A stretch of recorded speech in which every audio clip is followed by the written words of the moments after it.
So I have a very, very, very distant cousin who is a king, King Jeremiah of North Sudan. I say cousin because his name is Jeremiah Heaton, so I figure we probably share some common ancestor who got kicked out of England for stealing, eating, or marrying a horse. I don't know why there just aren't very many Heatons afoot. Go to any major city, I don't know, Cleveland, look at the big fat phone book, and you'll find, at most, two or three Heatons. We're very bad at reproducing. I know I sure am. But anyway, this man, this bearded pseudo kinsman from Virginia, became a king of his very own country. Sort of. As it turns out, there are tiny quirks on maps where, for various reasons, no one claims legal ownership of the territory. They are no man's land, Terra Nullius.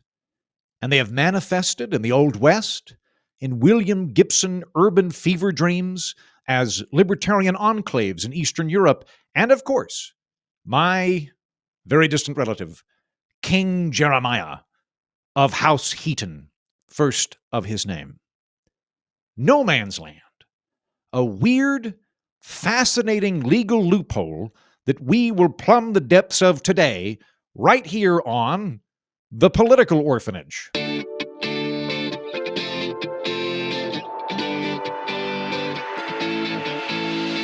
Hello, and welcome to The Political Orphanage, a home for plucky misfits and problem solvers. I'm your host, Andrew Heaton, and today is a geographic episode. Hey, no, stop, hold on. Don't worry, it's not boring. It's actually fascinating. We're going to have a lot of fun, I promise. If you had learned what we're covering today, back when you were in high school, you would have become so smitten with the subject of geography that you would have become a professional at it. Join one of those cool organizations like Cartographers Without Borders. But before we get into all of that, a couple of quick announcements. First, my friend and yours, Justin Robert Young of We're Not Wrong and also Politics, will be visiting Washington, D.C. this weekend for very legal, very understandable reasons which in no way involve indictment. And we will be doing a meetup. Myself and Justin Robert Young will convene for said meetup at the Tune Inn in Washington, D.C. at 8 o'clock p.m. this Saturday, November 1st. If you find yourself in the greater D.C. Necroplex, please swing by and keep us honest and also feed us drinks. The Tune Inn is an ancient D.C. institution. My father used to hang out there when he was on the Hill, and I used to hang out next to it at the Hawk and Dove back in the day. It is the go-to haunt for pickled lobbyists and grizzled D.C. lizard people, so you should visit for that alone, let alone the fact that me and Justin will be there. Next, it is my great pleasure to announce this year's new and esteemed judges joining the bench of the Political Orphanage. People who became patrons during Judge Week or the week after were eligible for a drawing to get their very own gavel, and existent patrons had their own separate pool based on sharing the show. The winners are now orphanage judges, and I will refer to them as judge whenever I see them socially for the rest of their natural lives. And to commemorate the authority of their newfound roles, I will be sending them their very own engraved gavels. So, congratulations to Judge Tyler Underwood of the new patron circuit, as well as Judge Jason Edson of the Patron Appellate Court. Congratulations to you both. Congratulations to your honors. And on with today's very fun, very nerdy geography show. Okay. Terra Nullius is Latin for nobody's land. It's an idea in international law that someone can legally occupy and colonize an area if nobody else claims it. Which is a little funny because the Romans didn't actually have any such concept. They had something called res nullius, which means nobody's thing, stuff which could be legally seized by anyone. For example, an abandoned building. In Roman times, if you came upon a deserted building, it was nobody's thing, and you could move in and take it if you wanted. Or wild animals. Under Roman law, if you saw, I don't know, a moose, you could kill and eat it, as opposed to, say, in the United Kingdom, where animals were either owned by lords or by the commons. In fact, today, the King of England legally owns all of Britain's swans and whales. So if you shoot a whale in England, you might piss off King Charles. But they didn't have a doctrine of Terra Nullius because the Romans really liked conquering stuff. And so if they wanted land, they would just cook up an excuse and invade it. The idea of Terra Nullius didn't come around until the 18th century for the very good reason that for most of recorded human history, somebody generally laid claim to a particular region. There just weren't a lot of unoccupied, unclaimed territories afoot.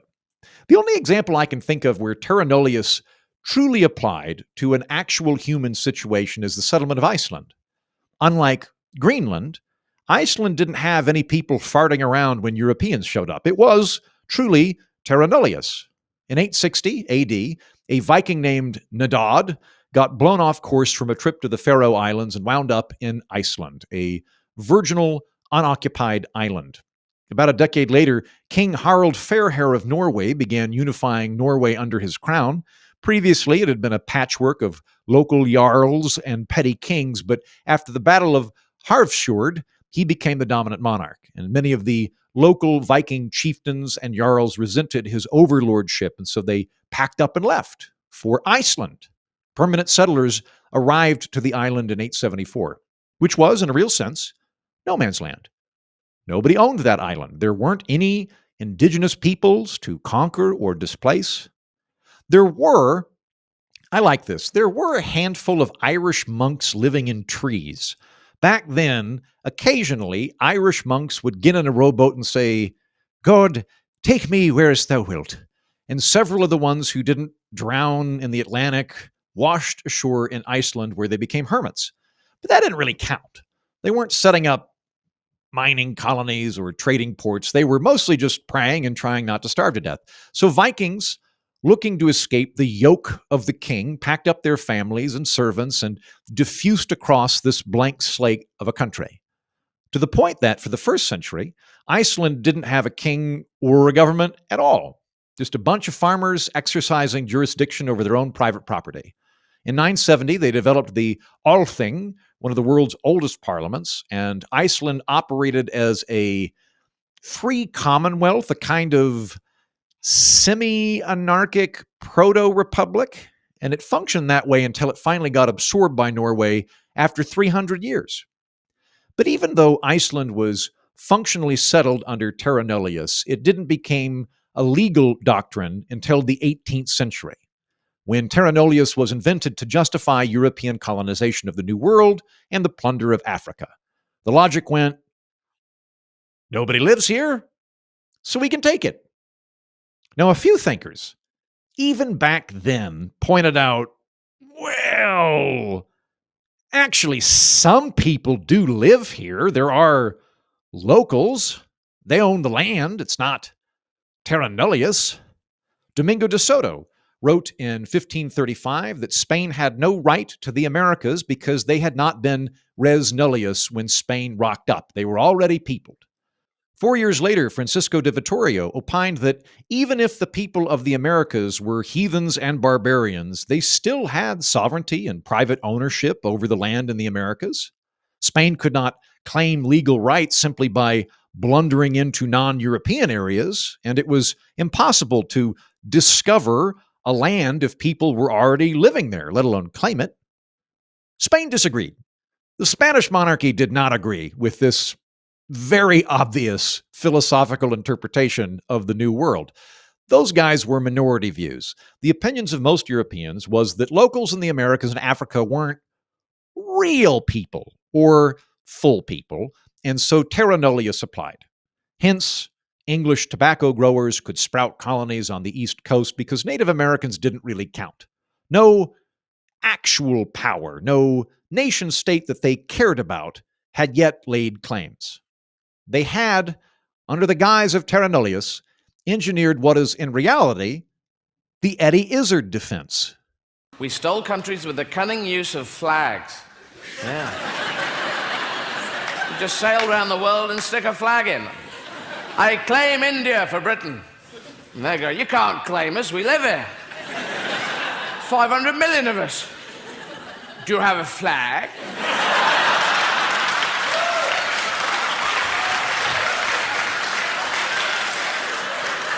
We don't need a bloody flag. It's our country, you bastard. No flag, no country. You can't have one. That's the rules that I've just made up. So for the most part, the idea of Terra Nullius is bullshit. It's just a fancy Latin phrase to justify plundering conquered people, for the most part. But there are actual unclaimed lands, but not as Europeans indicated. Wide blank canvases no earthly people had drawn on. In reality, no man's land exists, but they only exist because people have drawn crazy, complicated lines all over the map. No man's land exists as geographic loopholes, and they're what we'll talk about the rest of the episode, culminating with my distant royal cousin, King Jeremiah of North Sudan. Let me give you an example of the sort of thing that I'm talking about, a kind of muted American version of Terra Nullius. Near and dear to my heart, the Oklahoma Panhandle, which was the no man's land of the United States. Territory which was within the confines of America, but not a part of any state or territory. A lawless geographic quirk which defied jurisdiction. In 1820, the United States Congress issued the Missouri Compromise. Henceforth, slavery was prohibited in any state north of 36 degrees, 30 minutes north latitude. In 1836, Texas declared independence from Mexico. Previously, it had been part of the state of Coahuila y Tejas. I think it's Coahuila y Tejas, whose flag bore 2 stars. When the Texans revolted, they dropped the star representing Coahuila, but they kept their own, which is why Texas is known as the Lone Star State. Initially, the Republic of Texas claimed land stretching all the way up into Wyoming, with big chunks of Colorado and Kansas along the way. But when Texas joined the United States in 1845, the Missouri Compromise meant that if Texas extended above the established latitude, it would either be part slave state, part free state, or maybe just the whole thing would be a free state. So Texas abandoned its expansive claims in exchange for the United States assuming its debt and halted at the boundaries of the Missouri Compromise. The problem here is that Kansas already existed as a state with clear legal borders stopping at the 37th parallel. Logically, the Texas Panhandle, the northernmost part of the state, should have just proceeded all the way to the border of Kansas, but it fell short. There was a gap because they didn't want to be in the free state territory area. As a result, a weird legal dead spot persisted between Texas and Kansas, like an abandoned alley, subject to no state, not even subject to a federal territory, a long, narrow rectangle of harsh, unforgiving land totaling about 5,700 square miles of no man's land. The first post office in what would come to be Oklahoma was a lie. People in no man's land wanted a post office, but official forms required them to list their state or territory. And since they didn't have one, there was no jurisdiction for them to claim. They just lied to the postmaster and said actually they were in Texas.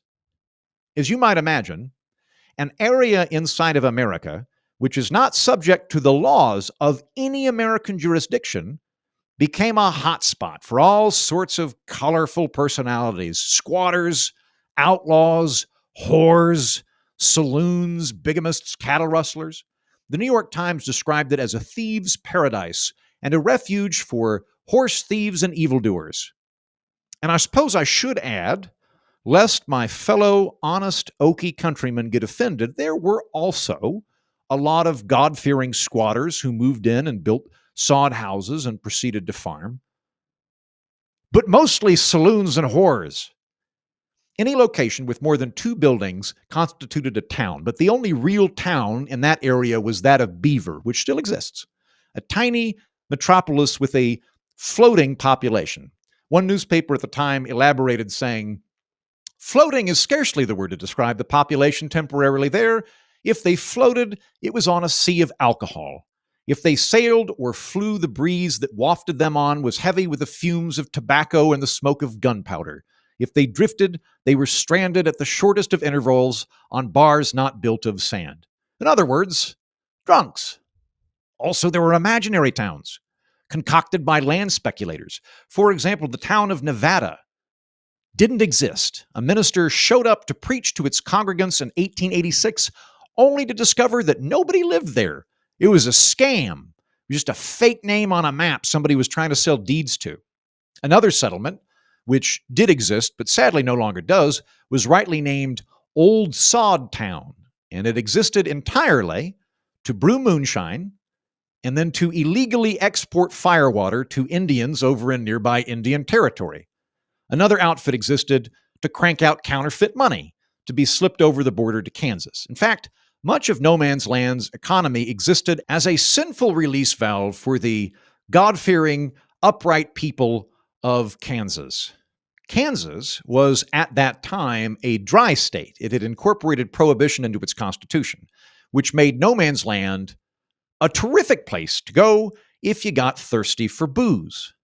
White City, don't worry, it was so called because most of its roofs were just canvas stretched over wooden frames, eventually renamed itself to the more accurate Beer City, and it was known as the Sodom and Gomorrah of the Plains, just over the Kansas border, but for the benefit of Kansanians without the laws of Kansas. It had no church, no school, no post office, just saloons and dance halls.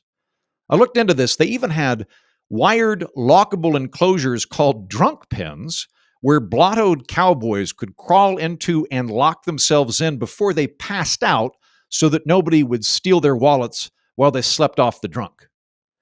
During cattle shipping season, itinerant prostitutes made rounds between Beer City, Dodge City, and Wichita. Many of the ladies of the night lived in liberal Kansas, but they commuted to Beer City by a horse-drawn hack and what today we might call a whore bus. Saloon owners in Beer City advertised their little burg as the only place in the civilized world where there is absolutely no law.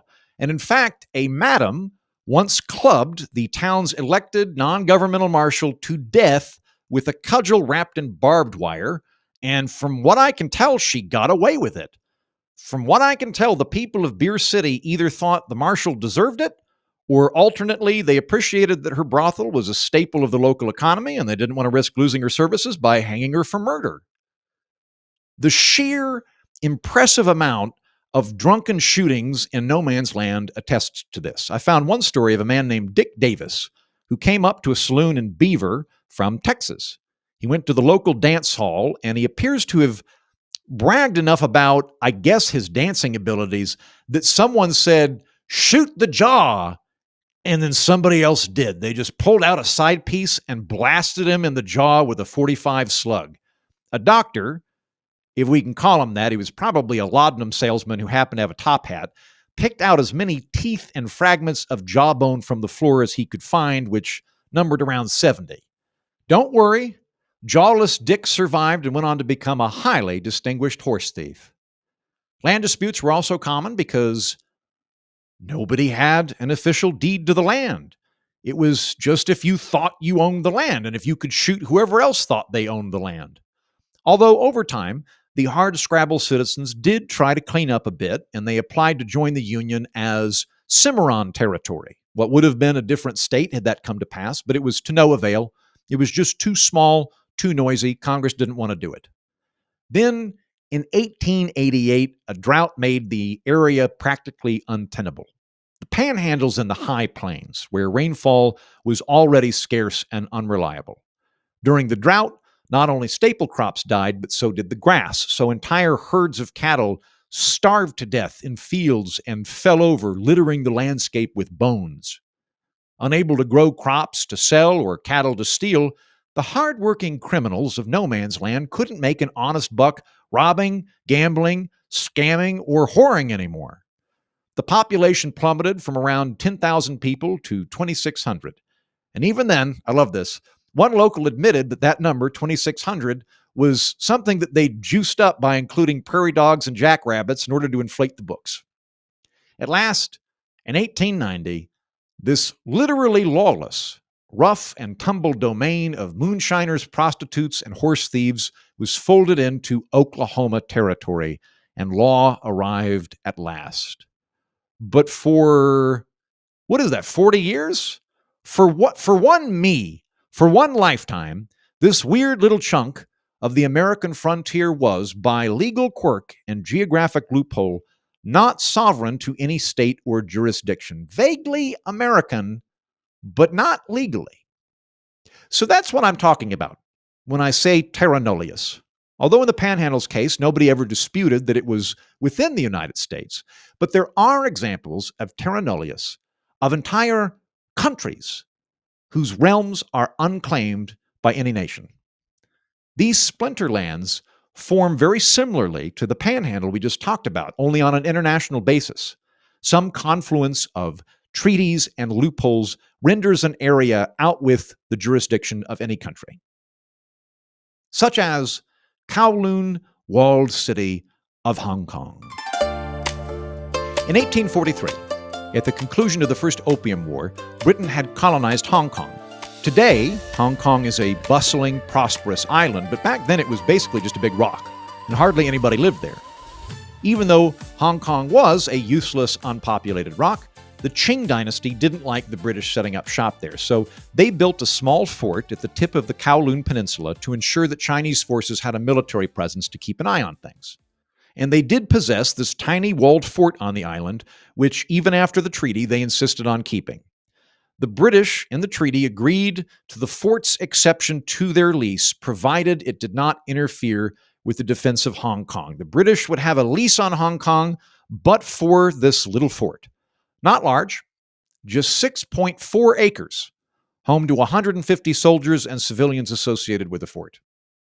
In 1860, the British soundly thumped the Chinese in the Second Opium War, and they were granted the entirety of the Kowloon Peninsula except for that walled city. Kind of like how Guantanamo Bay is in Cuba, but it's legally American territory. We own it. In 1898, China and the United Kingdom negotiated a treaty awarding Britain a 99-year lease for Hong Kong, with the exception of Kowloon. That would remain Chinese. That one little holdout part would stay Chinese territory throughout the lease, although the treaty stipulated that the fort would be tolerated only if it refrained from undermining British defense of the island. A year later, Hong Kong's governor, Henry Blake, suspected that the Mandarin of Canton was using that fort as a staging center to assist hostile troops and resist the British presence. So, assuming that the treaty had been violated, he attacked the walled city, only to discover that there were no soldiers actually in it, just the Mandarin himself and a mere 150 residents. In 1912, the Qin dynasty fell to Sun Yat-sen's revolutionary forces. As Imperial China was displaced by the Republic of China, the dynasty withdrew its meager official presence from the walled city altogether. Now, it was just an abandoned fort. But crucially, for our purposes, it was an abandoned Chinese fort. Moving forward, Kowloon Walled City would molder in a peculiar gray area of sovereignty. By the terms of their treaty, the British did not legally own it. Their lease did not apply. And while they certainly could, if they'd wanted to, stroll in and occupy the fort at any time, it wasn't worth escalating diplomatic tensions with China, so they refrained from doing so. Meanwhile, the Republic of China now legally controlled Kowloon, but that was functionally too distant for them to do anything, and they were too far away to police it. But that wasn't a particularly sticky issue. Only a handful of Chinese lived there, maybe a dozen people at first. Then in the 1930s, China erupted into civil war as the old Republic of China clashed with the new People's Republic of China. And then in the 1940s, the Empire of Japan invaded and brutally occupied wide swaths of that already war-torn country, which made Hong Kong, removed from Chinese infighting and protected from Japanese incursion by the Royal British Navy, a very choice location for refugees looking for safety. Chinese refugees and squatters moved into Kowloon Walled City en masse. Now remember, that fort, Kowloon Walled City, is only 6.4 acres. I don't know how big a football field is, but my parents' home is on a 1-acre lot. An acre of property is on the big side of perfectly normal for a middle-class suburban family in middle America.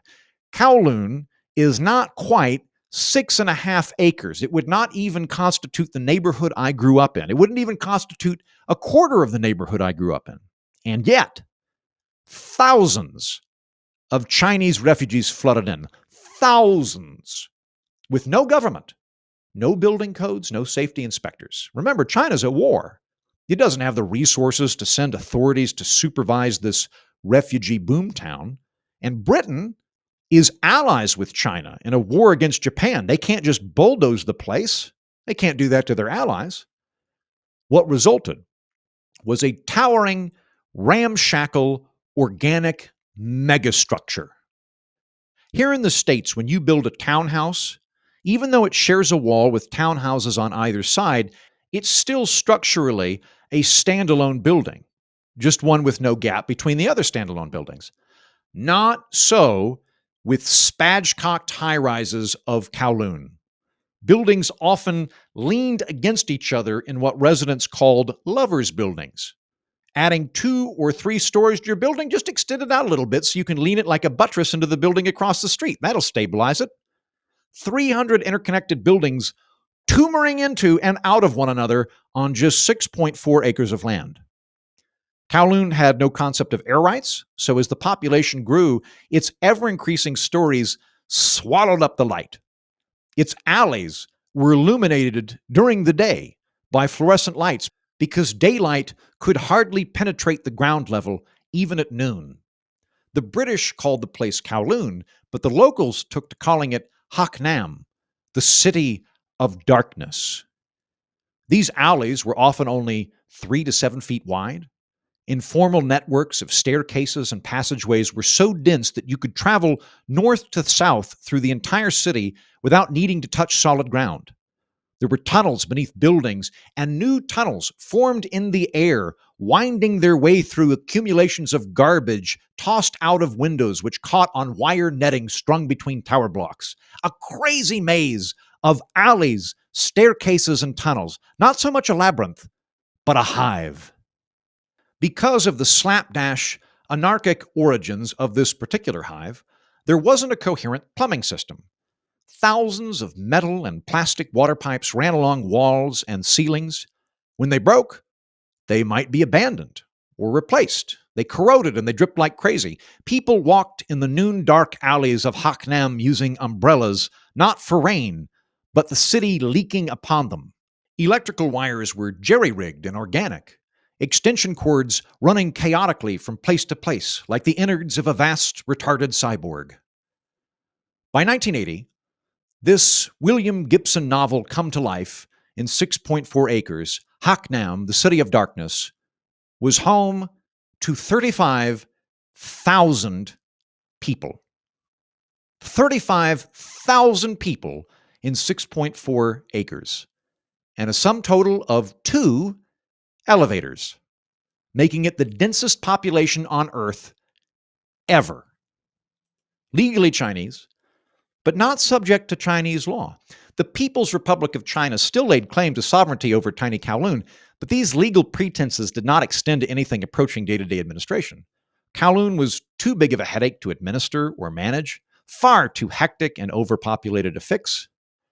In 1948, for example, the conditions had become so appalling that Hong Kong's British authorities cleared out the slums with police, kicked out the squatters, demolished their shanties. And it was all rebuilt within a week.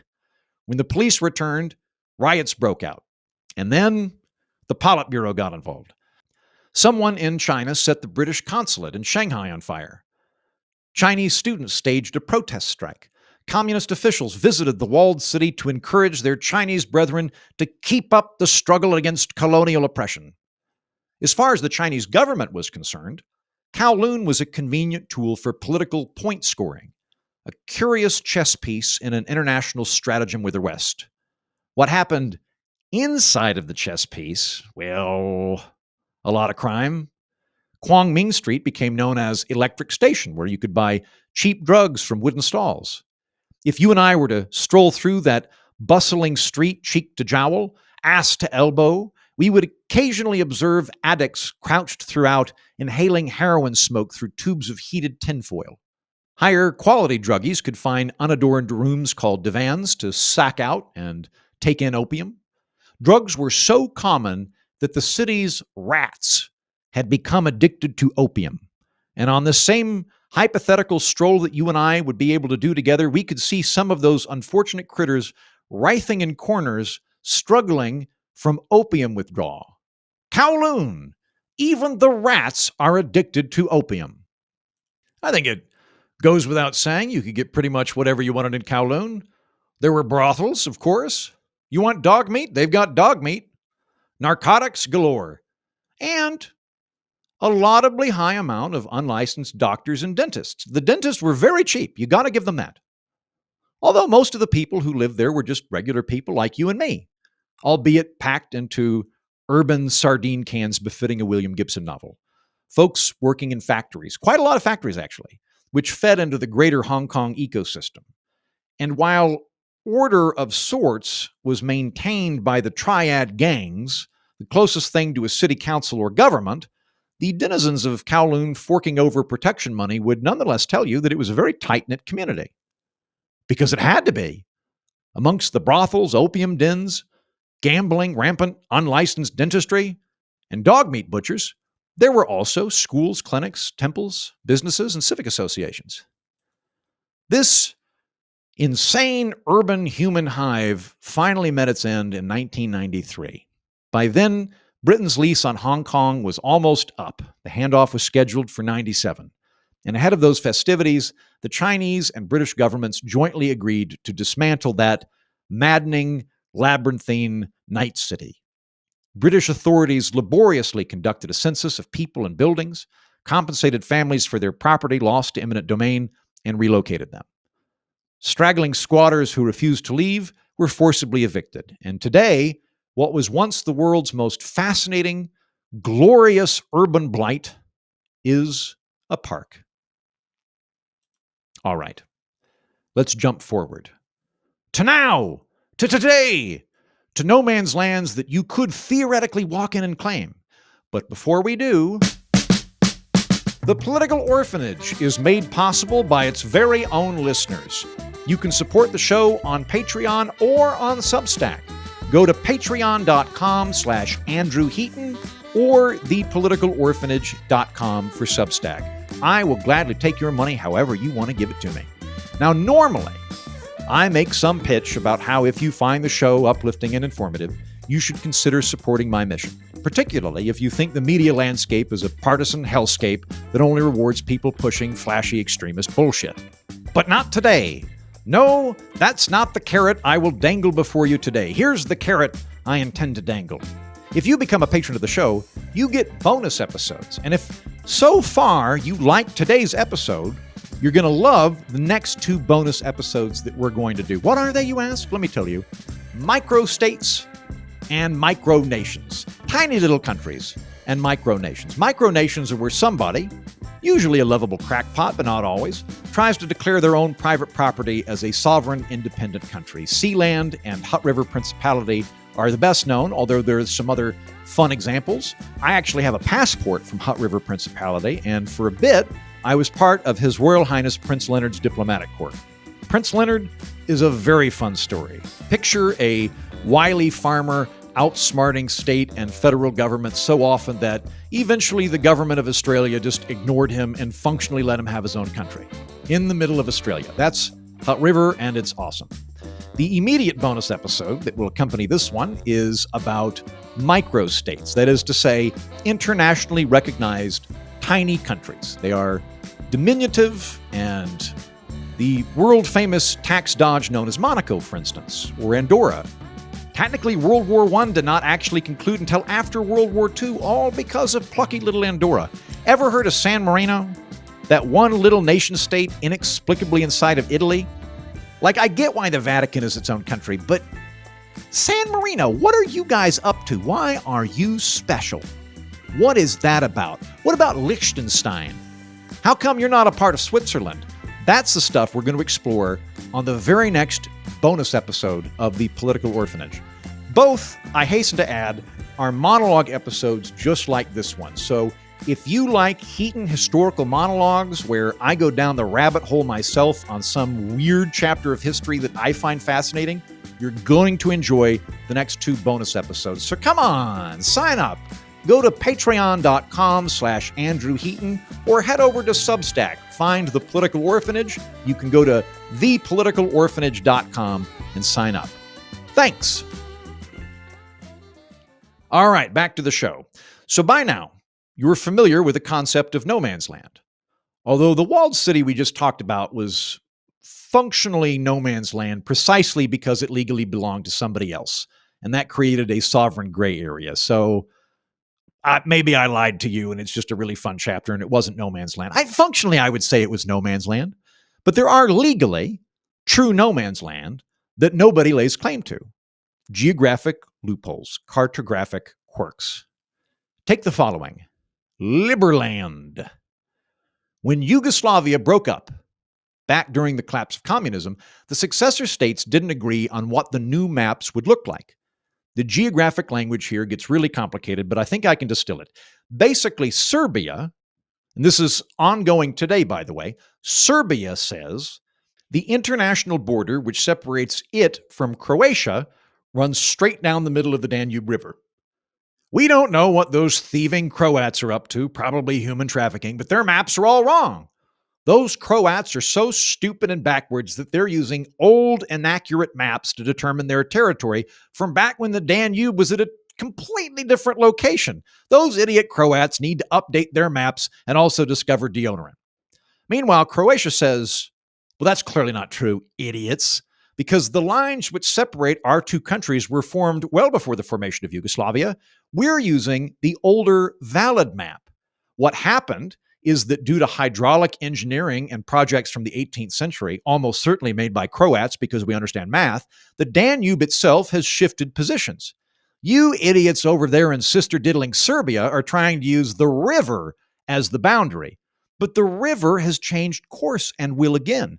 We Croatians, what with all of our teeth, recognize the boundaries of the underlying land regardless of whatever the idiot river happens to be up to this particular century. The practical consequence of this is that there are several areas on the Serbian side, according to Serbia, of the Danube which are claimed by Croatia. They're Croatian territory, according to Croatia. It's just that the pesky river has sloshed over a little bit, obscuring that, but it's still Croatia. It's just that the river moved, as well as a peculiar strip of land on the Croatian side of the river. According to that same logic, that is orphaned by the new river boundaries and historically belongs to Serbia. But it is not claimed by Serbia, which only cares about the dimensions of the river today. Serbia and Croatia both dispute who owns the little pockets of formerly Croat land, which are now on the Serbian side of the Danube. Everybody wants those bits of land. If Croatia were to acknowledge ownership of the little orphaned bog on its side of the river, it would by doing so admit the Serbian river-based maps are correct and forfeit its claims to the older map and choicer pockets of land on the other side of the Danube, which is what they actually care about. Hence, there is a weird 1,700-acre strip of bog that nobody thinks they own and nobody will bother to claim, because if they do, they'll have to forfeit claims to the better areas. It is, for real, no man's land. Hence, in the year of our Lord 2015, a Czech libertarian activist named Vit Jedlicka ran over to that unclaimed bog, planted a flag, and announced the formation of a new country, the Free Republic of Liberland. That's their anthem that you're listening to. Liberland's ideological founding fathers are Ludwig von Mises and Ayn Rand, and it is founded upon a system of laissez-faire capitalism, minimal government, and cryptocurrency, which would, ideally, if they got their way, become a healthy little tax haven. A new libertarian Monaco or Liechtenstein wedged inside of disputed Eastern Europe. To which Croatia, on whose side of the river the bogland falls, says, No way. Last thing we need is even more idiots on unclaimed Serbian land trying to grow weed or sell Doge coins. No thank you, says us the Croats. So Croatia, while maintaining that they have no control over that land, as it is the territory of idiotic gape-jawed Serbians, shut down the Croatian border around it. If you try to walk into Liberland from Croatia, you will get arrested because that border is shut down. And from what I can tell, still happens a lot. There's a kind of long-running capture the flag game going on between a very irritated Croatia and Liberland crypto bros. President Jedlica and his translator have been arrested a couple of times. Every few months, Croatian police would flush out libertarians from Germany or Switzerland or Ireland who'd build a hut and some tents and wanted to be the first settlers of Liberland. In 2023, 2 YouTubers hired jet skis to get past the Croatian police so they could plant a flag on the hallowed ground of Liberland, only to get tackled by other police. President Jedlica has been banned from Croatia for 5 years due to extremist activities, but I don't want you to worry about him. He seems to be doing okay. I met that guy in Vegas back in 2017 when he was doing the rounds. Seems to me he had a good year or two where he got free drinks and probably some paid speaking gigs on his official presidential tour of the United States. If he wanted to and the visa worked out, he could probably have a very comfy life as an eccentric leader in exile in the greater Washington necroplex. I read, but cannot confirm, that as of March 2024, Liberland has 1,200 registered citizens, all living abroad. Nobody actually dwelleth in the bog, who obtained their passports at the low cost of $10,000 a pop. Now, if that is true, our man Jedlica is doing just fine. 1,200 people paying $10,000 a pop seems a little high to me. I suspect that those numbers might be exaggerated for branding purposes, but I suppose it's theoretically possible that a few billionaires and multimillionaires went, $10,000 to me is like Skittles for regular peasants. Sure, I'll buy one. If it works, I can dodge taxes. If it doesn't, the passport makes for a fun coaster. There's also some kind of crypto angle that I don't fully understand. It appears that there is an official cryptocurrency, the Liberland Merit, which is issued to people who manage to sneak into the area and build something. And I think maybe you accrue more merits for however many days you can play capture the flag with the police before a cop tackles you. I don't fully understand the system. In a financial report released in 2023, Liberland claims that it enjoys an annual revenue of $1.3 million, which is very healthy for a country that doesn't actually have any buildings. And they get that through donations, selling commemorative stamps and coins, and issuing passports. And the official Liberland treasury stores that money in Bitcoin. If that's true, old Jedlica bought $1 million of Bitcoin in 2023, and I think if that is the case, he is doing just fine. Just fine. And to that I say, it should have been me. I'd have made a great fake president in exile. I'd have shoulder epaulets. I'd probably wear a cape. And whatever you think about my politics and character, can we all agree I would make a magnificent, eccentric crypto millionaire? I would be so much fun as a crypto millionaire fake president in exile. Damn it. Why didn't I jump on that? Okay, maybe next time. Maybe I can settle for a title of nobility, perhaps. A Marquis. Marquis Heaton sounds pretty good. Baron, Archduke, that sounds good. It's not on the books right now, but if somebody can summon my distant kinsman Jeremiah Heaton, tell him I'd be happy to step up and support the family dynasty. I wouldn't turn down a knighthood. I'm not that kind of guy. Seems like something we could work out pretty easily, maybe even over Twitter. I don't know. Somebody ping Jeremiah. He's in Virginia. So let's finish today's episode where we started. with my very, very, very distant kinsman, Jeremiah Heaton, the king of North Sudan. The cartographic situation is very similar to that of Liberland, although the cast of characters is different, as is the intent. There's an area of Africa called Bir Tawel. It is a desolate 800 square miles of landlocked nothing between Egypt and Sudan.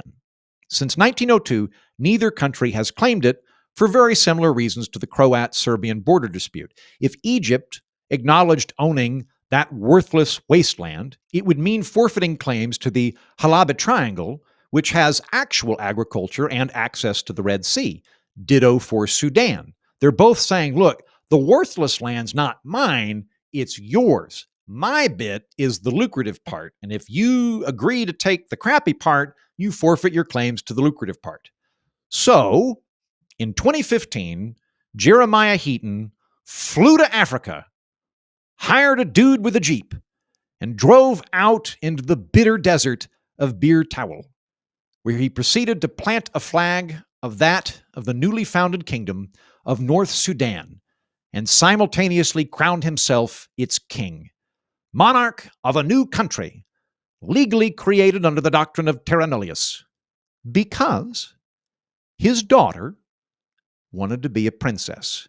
And so he figured if he could, in some capacity, make himself a king, then she would get her dearest wish to become Princess Emily, which is darling. Can we agree that that's lovely? That a father would go to such great lengths, travel halfway across the world, contract a local Sherpa with a Jeep, and create his own country and monarchy in order to make his daughter a princess for her 7th birthday? That is beautiful.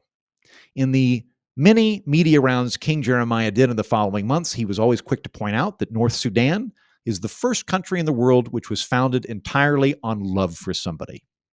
All good. Now, I have reached out before, but I have never been able to get in touch with King Jeremiah, despite the fact we are part of the same extended family by name, although I have kept tabs on this distant kinsman. And my read on Jeremiah, having read quite a few articles and having watched a feature-length documentary on the guy, is that he is a very nice man who, through this process, tasted something very big and he could just never quite let it go. Thus, North Sudan rapidly went from a cheerful daddy-daughter story to something between a startup nation and a scam. Within weeks, Jeremiah had set up an Indiegogo campaign where for $25 he would bestow an honorary title on you, or a knighthood for $300, which I suppose I should have jumped at back in the day, but I didn't. Anyway, that's smart. I don't blame him for that. Long historical tradition of kings selling noble titles. That makes sense. When fame lands in your lap, it's best to funnel that attention into something productive. One of my friends of friends was the pizza rat guy back in New York City, if you remember that meme, and he wasn't posed to capitalize on it. He didn't make any money. When fame falls in your lap, you need to have a net ready to get that money. So why not sell some silly titles and names? You could probably pay for the whole trip that way. In fact, for $1.5 million, King Jeremiah offered to let you get the naming rights for his future international airport. And for $1.7 million, he'd let you pick the name of the capital, although nobody took him up on either one of those. And these weren't fantasies, mind you. These weren't fantasies. These were ambitions. Initially, he pitched North Sudan as a new crowd-funded country, which would attract startup capital to research sustainable agriculture using minimal water. And then from what I can tell, he tried to sell the United States military on the idea of putting a base there. He would be an independent country, so no problem with Sudan and Egypt, and he would lease the land to the Air Force or Space Force or whatever, and I guess that would provide strategic access for us to the crucial area between Egypt and Sudan. America didn't bite. And then eventually he wound up striking a business partnership with some real shady characters in Thailand and started commuting over there once a month to meet potential investors in this new exciting North Sudanese enterprise. Interesting cast of characters. One guy missing some fingers that he lost, allegedly some loan sharks, very sketchy Australian character. And at this point, North Sudan began advertising itself less as a daddy-daughter adventure and more of a tax haven in which wealthy Asian businessmen could buy a passport for an exorbitant amount of money, and then something, steps A, B, C, D, E, F, G, no taxes. You're now a citizen of North Sudan, the Monaco of the desert. That business partnership ultimately collapsed, and the last I saw, Jeremiah had been in talks with the Sudanese government to obtain mutual diplomatic recognition. But when Sudan's dictator fell out of power, whatever nascent agreements they had struck up fell by the wayside. And at long last, not for lack of serious, ongoing effort to legitimize and monetize his new country, the Kingdom of North Sudan appears to finally be nothing more than a string of cheerful interviews and a Facebook page. But who knows? Different Sudanese regime comes in. Friendly Egyptian government welcomes foreign investment and capital into its undeveloped region through a novelty country. Who knows? Terra Nullius is still in effect and may yet prove fertile for something awesome. That's the show. Thanks for listening. If you enjoyed this episode, you will enjoy the next 2 bonus episodes of The Political Orphanage on that of microstates and micronations. Go to patreon.com/Andrew Heaton or thepoliticalorphanage.com for Substack. Both of those will allow you to support the show and get access. Until next time, I've been Andrew Heaton, and so have you.